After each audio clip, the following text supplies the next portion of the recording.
Good day guys! Sa bidyong ito, ipapakita ko sa inyo kung paano makapag-print ng SSS Disability Claim Application Form. Simulan na natin. Bisitahin lang natin ang SSS website at sss.gov.ph.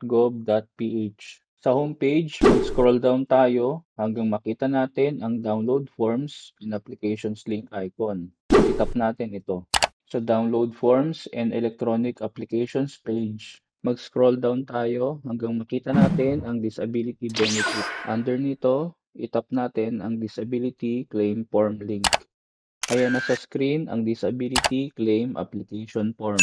Para ma-print natin ito, itap natin ang 3 dots button sa top right corner ng ating browser. Sa drop-down menu, itap natin ang Print. Sa pop-up window, mag-adjust lang tayo ng konti at itap na natin ang Print. Ayan na, nagpiprint na tayo. So ayun guys, ganun lang kadali mag-print ng SSS Disability Claim Application Form. Salamat po sa panonood nitong video.